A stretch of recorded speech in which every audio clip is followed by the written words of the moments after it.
Guys, welcome back to another stable lease. This is a VW Polo style TSI and I've got lots to cover before it starts to rain. But we've got custom alloys, we've got the colour, we've got exterior and interior and all different features to cover in just under 8 minutes. So let's get it straight into it. So then starting off with the colour. This is a standard colour that you're going to get on the VW configuration website and it's the Ascot Grey. And this comes free, but it looks fantastic. It looks a little bit creamy, whitey kind of colour, but defo stands out, especially with the black alloys. Now the style is the cheapest model of the Polo that you can get, but it's got some outstanding features that I'll show you throughout the video, especially with the alloys. So let's get straight onto them. So then onto the alloy wheels, and what I love is the colour. These are in the gloss black anthracite and these blend so nicely with the Ascot Grey. Now the thing you want to do is keep these clean and keep them nice and dark to blend nicely and give it a more sportier side profile. Cool. But these are the 5 twin spoke 16-inch alloy wheels. Let me know if you prefer the black ones or just the usual standard ones that you can get on the Polo style. So then zooming out a little bit more from the side profile, it's not a big hatchback, but it does look very nice, especially these little lines that you get which add a lot more detail from the side profile. What I think could be lacking is some privacy glass on the back windows from the B-pillar backwards. That would look really nice, but other than that I think it's really nice, unless it could have a side skirt. That would make the Polo really do stand out as a hatchback. So then round the back you get the heated windscreen as per usual, but you've got the IQ LED headlights on either side. You've got the VW badge and logo in the centre, and that's how you open the boot. I'll show you that very shortly. But what I don't like is this plastic trim that you get down the bottom. It's a bit flimsy and you can't see the exhaust tailpipes. That makes it look a lot more sportier, especially for the hatchback, because you want to make it look at least stand out and sporty, and with seeing no exhaust tailpipes, that can't be done. And you've also got the rear parking sensors that I'll show you in the interior section. How about the front though? Well then, it's very similar to the back. You've also got the big VW badge in the centre. You've got the IQ lights as well, the plastic trim around the bottom, for front parking sensors as well. So there's not too much to go on from the front. It's very similar to the back, but what you do get is this cool silver trim around the front next to the grille. I actually quite like the front of the Polo style. It does give it a bit of a sportier look. So then onto these seats. These are the cloth upholstery in the grey and the black. You get these cool little pattern going all the way down.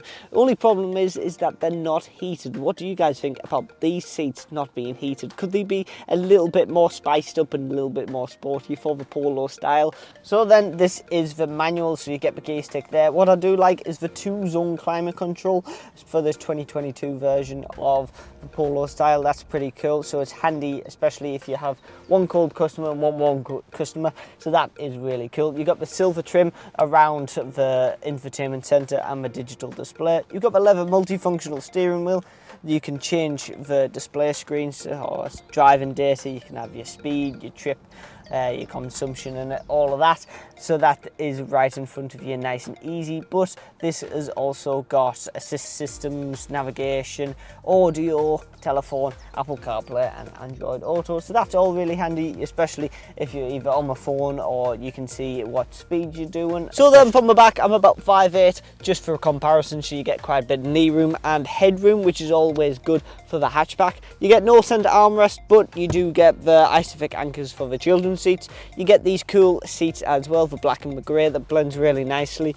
But you also get the door storage, but no center armrest, so it's a bit of both, but I quite like the space especially. So then we're talking about space. How much can you hold in the boot? Well, if you open it from the VW logo, well, this can hold 333 litres in the boot space. This has got a compartment where you can fit your spare tyre, but other than that, it's not going to be able to fit that much. You can fold the seats down and that'll give you some extra room, but obviously it's a hatchback, so it doesn't give you ample amount of space. So then it wouldn't be a review if I didn't take it on a little test drive. So here we go. Is the 1 litre VW Polo style. So this is not a really quick engine. This can do a 0 to 62 time in 10.8 seconds, 94 brake horsepower, and a top speed of 116 miles per hour. Ouch. Nevertheless, the colour is really nice. So that is an added benefit, especially for the Polo. It looks really nice on the outside. I'd say that this is a really nice car if you're just going to go around somewhere close like the cities or not really long journey trips. One negative about the driving this is the digital display that you get behind the steering wheel. I think that it's really like hard to spot. You can't see your speed, you can't see much else. Like your speed is very small in the screen, so it's really hard to see actually how fast you're going. I think it would have been nicer if you just had the old speedometer on it.